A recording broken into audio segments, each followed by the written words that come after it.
Comic Boom. Hey guys, Comic Boom here to review Superman Year 1, Issue 2 by Frank Miller and John Romita Jr. Also with Danny, Miki, and Alex Sinclair on the cover, on the colors. And this is a really surprising issue. This issue, I gotta say, it caught me off guard. Last issue ended with Clark Kent leaving Smallville, going to join the Navy because he liked the ocean, he was captivated by the ocean, and he really wanted to see the world. And what better way to see the world, I suppose, than joining the Navy? What is really shocking about this issue, I found, was how much time was spent with him in basic training and being trained as a naval officer. I really found that surprising. I actually found this issue surprisingly boring. Yeah, I gotta say, it sort of threw me a little bit. Throughout his entire basic training, and throughout all his training as sort of an elite officer, essentially becoming a Navy SEAL, throughout all that training, it's just constant reminders to the reader of just how fragile he finds human beings. You know, he goes through basic training, he tries his best not to show off, but even when he's not trying, he still kicks everybody's butt, he's still the fastest, the best, and he's just extraordinary. And the fact that he's, in fact, Kryptonian and a Superman, although yet to be Superman, it's just something that it's apparent. Even his commanding officer knows that there's something special about Clark Kent, and all his fellow soldiers also know there's something obviously very special about Clark Kent. But they come to respect him. They come to respect him because he never uses his power to overshadow his fellow soldiers. He never tries to take advantage of them. Even though he's really the top of his class, he never goes out of his way to humiliate or embarrass. He does just enough to get the job done and to complete the training and to do what needs to be done. But eventually his superpowers, it becomes apparent that he's got powers. At one point he's even on a mission with them, and he uses his hands to prevent a grenade from exploding, and it's clear that he uses superpowers, but he blames it on a faulty grenade in order to sort of to create distraction from the fact that he in fact is superpowered. Meanwhile, while he's a soldier and going through that training, he swims into the ocean, and he has sort of a quasi Aquaman tail. And it's kind of funny because he meets Lori Lemaris. The appearance of Lori Lemaris is something that I would not have expected. It's rather peculiar that half of this issue, or 3/4 of this issue, involves him basic training, commenting about how fragile humans are again, and the rest is him basically trying to woo Lori Lemaris. He has a love affair with Lori Lemaris, and he takes on and he fights Poseidon. Lori Lemaris' father is Poseidon, and he basically wants his own daughter, Lori, to be his queen in all those ways. Not just the queen, but he wants his daughter to basically become his new queen. Kind of a little kind of creepy, to say the least. But in any event, Clark ends up battling Poseidon for the right to basically marry Lori Lemaris, and he defeats Poseidon, and Poseidon is humiliated and goes off, and it's presumably Poseidon's going to be a villain that will fight Superman at a later date.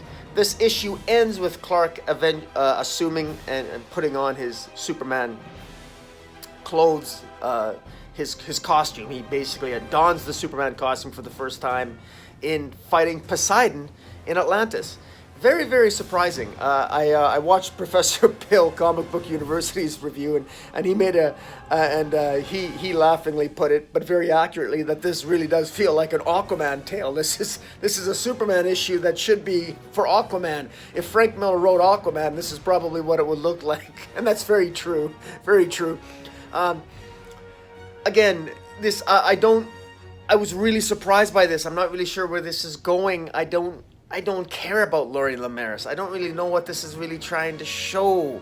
Why spend so much time on his basic training in the Navy? I mean, it's pleasant enough. It reads well enough. John Romita Jr.'s art is well enough. But I really don't have much to say about this issue because just not a lot happens. He goes through basic training and he ends up winning the hand of Lori Lemaris.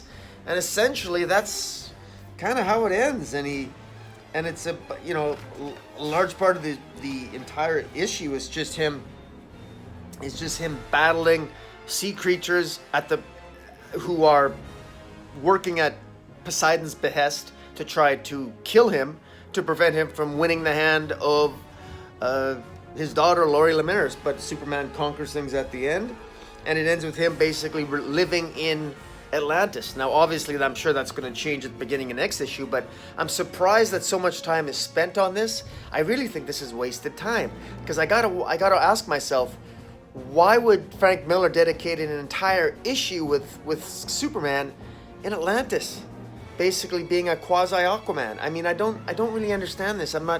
This really is not a very interesting Frank Miller Superman. I'm very surprised by this. What's the point? Maybe I'm thinking, Frank Miller. We know that here's maybe a theory I have. We know Frank Miller Superman ends up with Wonder Woman, and we know that he doesn't really. We know Frank Miller's Superman doesn't really, that he doesn't really end up with Lois Lane. So this Superman, I think, is a little bit more sexually active. He's more proactive in his relationships. What he wants, he goes for. He wants Lori Lemaris, so he goes for Lori Lemaris. He wins her heart. He does what has to get done. When he loves a woman, he fights for her. That's what he does. This is definitely the type of Superman and the type of Clark, the type of Kal-El that would definitely win the heart of Wonder Woman, because he's a fighter. He wins the heart of Lori Lemaris. We know at some point he's going to win the heart of Wonder Woman. We know that from all the because this is in the Frank Miller continuity, the Frank Miller Dark Knight Returns universe. You can easily see why he would not be particularly attracted to a Lois Lane. Why would he want a Lois Lane when he can have an astonishingly crazy, superpowered sea goddess like Lori Lemaris, albeit a mermaid, but hey, whatever floats his boat, right? We know he ends up with Wonder Woman. So it's very interesting. This is definitely a Clark Kent, a Kal-El that is much more aggressive and goes for what he wants in a much more aggressive, dare I suggest, manner than perhaps other incarnations we've read of Superman.